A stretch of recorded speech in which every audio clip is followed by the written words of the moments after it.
You don't know me. We've never actually met. And to be truthful, I wouldn't recognize who you were if you passed right by me on the street. Despite this, you have managed to change my life. Now let me step back for a moment and explain. In order to do this, I'm going to reintroduce you to someone you met briefly some 15 years ago. This woman's name is Anne. Anne lives in San Diego, where you two first met. At the time, she was a full-time college student. This one particular morning, Anne woke up. She went downstairs to the kitchen and noticed there was nothing for breakfast. So she threw on a pair of sweats and a t-shirt and drove down to the grocery store.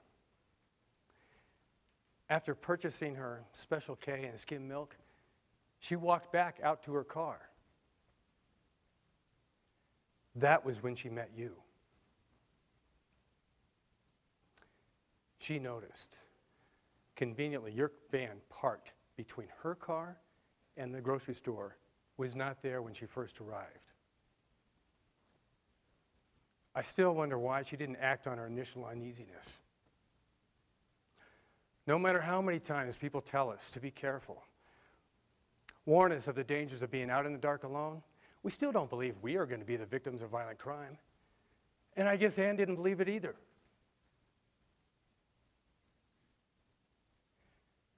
When she approached her car, you jumped out of your van. You wrapped one arm around her, and the other held a knife which you kept against her throat. And after you told her explicitly what you would do to her and her body, you began to open the van's door. Well, there were a couple of factors you did not count on. One was the unwillingness of the van's door to open, and the other was the unwillingness of Anne. In that split second, when you became distracted by the van's door, she had just enough wiggle room to douse your face with pepper spray. In that early morning hour, all of our lives changed. Hers, yours, and mine.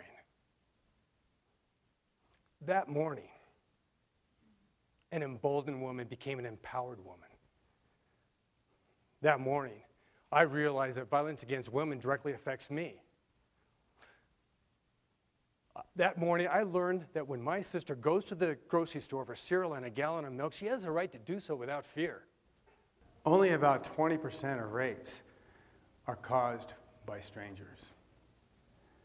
The other 80% are acquaintance rape, where the victim knows their attacker. Also, I would like to point out that while 1 in 3 women will be sexually assaulted in their lifetime, it does also happen to men. 1 in 33 men will be raped. And it doesn't matter if they're gay or straight. Again, if you would like resources about sexual assault, please consult the tables outside. Thank you.